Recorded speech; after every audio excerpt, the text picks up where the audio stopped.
Sobrang sakit lang po kasi mahal ko po sila.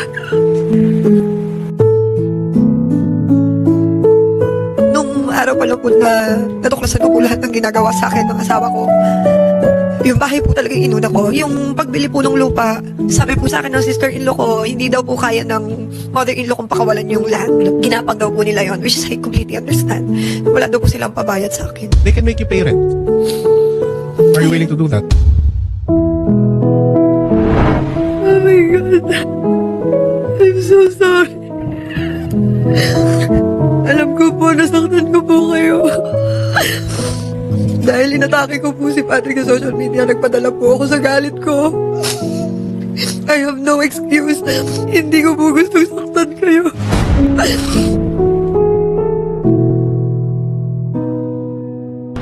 Nasa Boracay ako nakita kayo ng kabit mo, nasa Taiwan ako nakita kayo ng kabit mo. Kaya pala uwi-uwi ka lagi ng Bulacan dahil sumasalisi pala kayo ng kabit mo.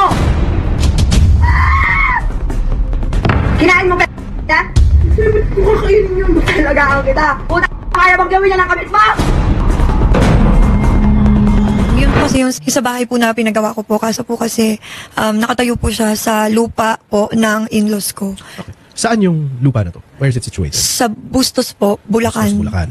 Have you seen the land title? Kanino nakatitulo yung lupa na to? Hindi po but at least po from what I know sa mother-in-law ko po. Yung bahay, pinatayo mo, what year was this? Last year po, ng mga around March po siya nag-start tinibag. Okay, Meiko.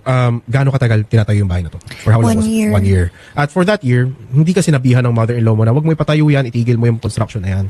No. No. Hindi ka pinagsabihan, pero did you let them know that nagtatayo ka ng bahay dun sa lupa na yan? Yes po. Originally po kasi dapat ipaparenovate lang po siya. Kasi parang small office lang po siya. Parang dati po kasi siyang tahian. Yun po yung kwento sa akin ng husband ko.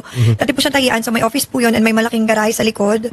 So, dapat po ipaparenovate lang namin. But then, nag-decide po kaming mag-asawa na magpatayo na lang ng bahay. Okay. So, nag-ask po kami ng permission from my in-laws po sa parents po niya, ganyan kung pwede. Kasi sayang naman po kung ipaparenovate lang, konting tweak, tapos sisirain ulit kung magpapatayo naman din ng bahay. Kasi meron po kaming common knowledge na binibigay na po sa amin yung lupa, hinahayaan po kaming gamitin. There Matayo any yung bahay. formal agreement to this na binibigay sa inyo yung lupa or wala? Just verbal agreement. So sa ngayon, as paper stand, lalabas na sa kanila nakapangalan. Sa kanila po. And walang donation, walang negotiations regarding this donation at all na nangyari that's on paper, wala. Okay.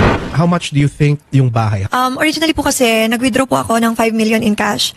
And then, yung 1 million po doon sa 5 million is pinambili ko po ng lupa na nasa harapan po nung tinatayong bahay. So, as far as I know po, yung 4 million, yun po yung nagasto sa bahay. Why not construct the house dun sa lupa sa tapat ng tinatayuan? Kasi po, naghati-hati po kami doon eh. Kumbaga, hindi po siya buong lupang sa akin. Okay. And yun nga po, since may common knowledge lang po kami na binibigay na po sa amin yung lupa na yun, kumbaga, transfer na lang po yung title. Siyempre po ako... And this house was meant to be a family home? Yes. Okay. At ngayon, since whatever happened, hindi na, I'm guessing. Opo. So right now, what you want to do is you want to maintain ownership over that house. Actually po, hindi naman na po yung sa ownership ng house. Kahit mabalik na lang po sa akin yung pinampagawa ko because I don't think me and my kids can go back.